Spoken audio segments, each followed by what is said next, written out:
hirap din po ng ginagawa nila. Marami silang kailangang daan ng training para maging firefighter. Sana magawa din po namin yun. Oo naman, Dan, sa awa at tulong ng Diyos. Sige, Bible story naman tayo. Sige po, Eric! Okay, kahapon ay natunghayan natin ang tungkol sa ginawang hakbang ng mga anak ni Israel laban sa mga anak ni Ruben, sa mga anak ni Gad, at sa kalahating lipi ni Manases. Hindi po sinang-ayunan ng mga anak ni Israel ang pagpapatayo nila ng malaking dambana para sa kanila. Tutol po sila at nag-ipon-ipon para lumaban sa Israel. Dahil inaakala nga ng mga anak ni Israel na sila'y naghimagsik laban sa Panginoon. Kaya pinagsabihan nila sila. Pero ganun pa man, ito ang kanilang naging sagot dahil sa pagtayo nila ng isang malaking dambana ukol sa kanila. Basahin natin ang nakasulat sa aklat ng Josue sa 22, 21 hanggang 34.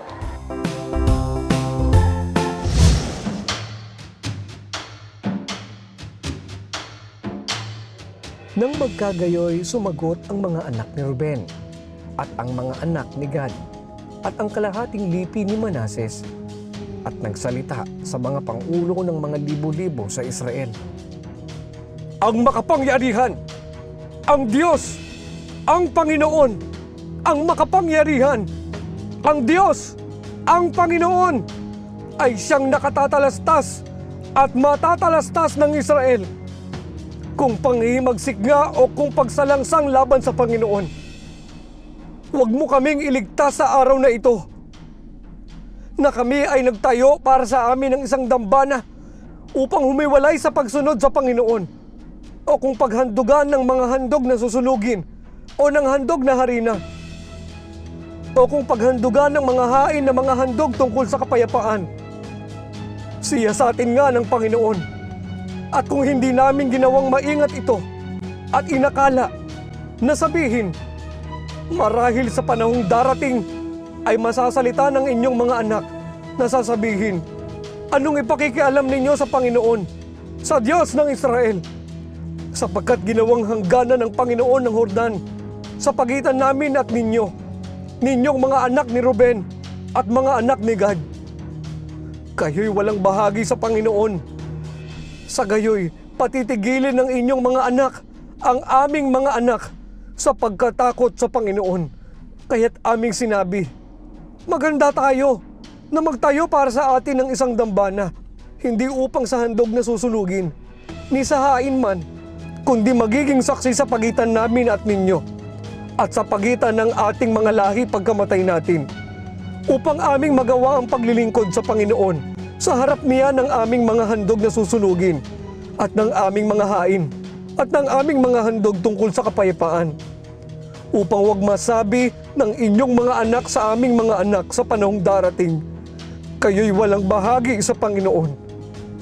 Kaya't sinabi namin, mangyayari na pagkakanilang sasabihin gayon sa amin o sa aming lahi sa panahong darating, ay aming sasabihin, narito ang anyo ng dambana ng Panginoon na ginawa ng aming mga magulang, hindi upang sa handog na susunugin, ni sa hain, kundi isang saksi sa pagitan namin at ninyo.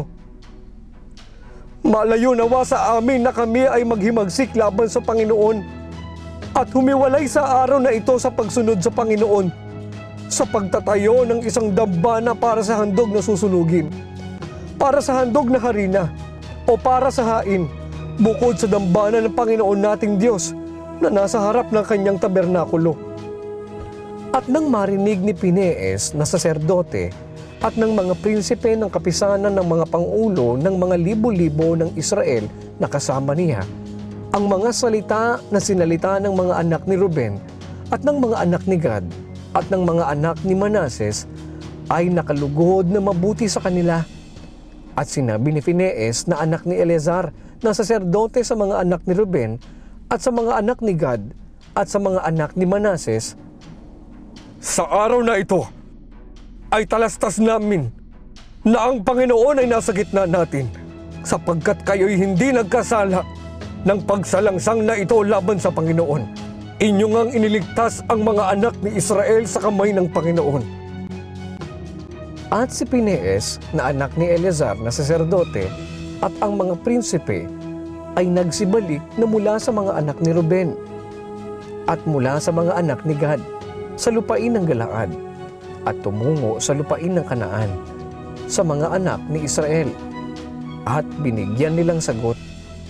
At ang bagay ay nakalugod sa mga anak ni Israel at pinuri ng mga anak ni Israel ang Diyos at hindi na nagsalita pa ng pagsampa laban sa kanila na bumaka na gibain ang lupain na kinatatakanan ng mga anak ni Ruben at ng mga anak ni Gad.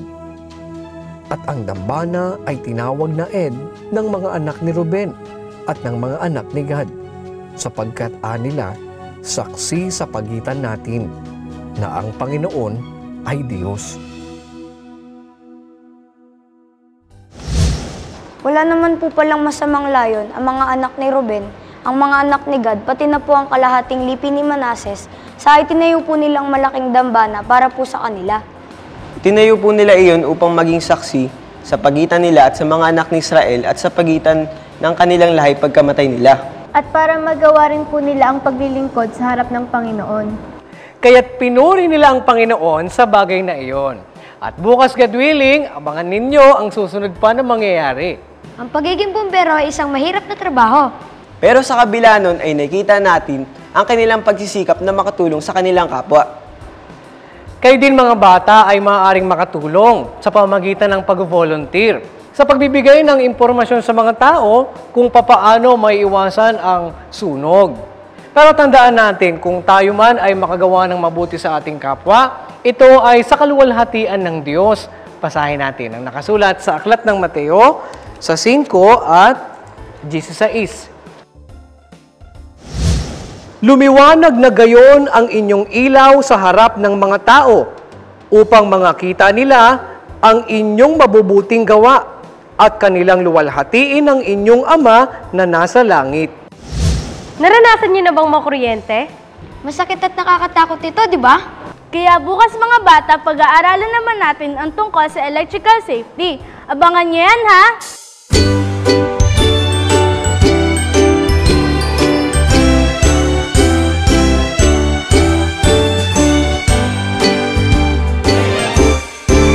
Pinagpala ng Diyos itong ating bansa, mayaman tayo sa sining at kultura. Talinong angkin natin panglinangin upang siya ay luwalhatiin. Ikaw ay batang artistic, you're so fantastic.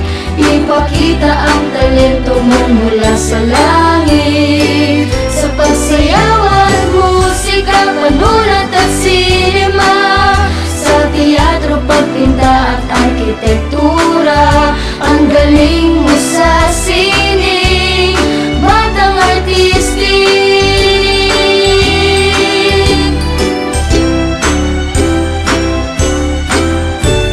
Marunong ka bang umawit o sumayaw? Magsanay at uunlad balang araw. Mahilig ka bang gumuhit at magpinta? Magsanay pa para humusay ka. ikaw ay Batang artistic, you're so fantastic. Ipakita ang talento mo mula sa langit, sa pagsayaw at musika, panulat at sinema, sa teatro, pagpinta at arkitektura. Ang galing mo sa sining, batang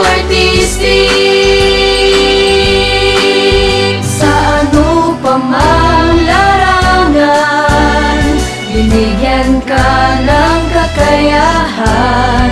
Gamitin lang sa kabutihan. ikaw ay Batang artistic, you're so fantastic.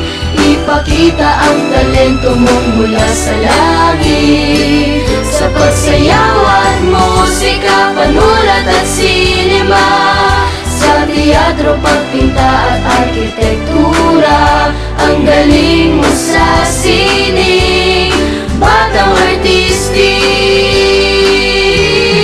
Batang artistic, you're so fantastic. Ipakita ang talento mo mula sa langit. Sa pagsayawan, musika, panulat at sinema, sa teatro, pagpinta at arkitektura, ang galing mo sa sining, batang artistic. Ang galing mo sa sining, batang artistic.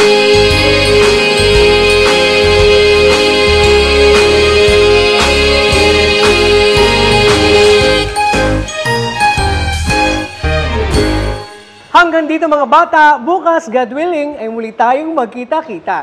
Dito lang sa nag-iisang Bible School on Air, ang KNC Show! The KNC Show, Noticias while we grow. Sa tulong ng ating Diyos Ama, isipan ay magliliwanag. The KNC Show, Noticias while we grow. Sa tulong ng ating Diyos Ama, isipan ay magliliwanag na.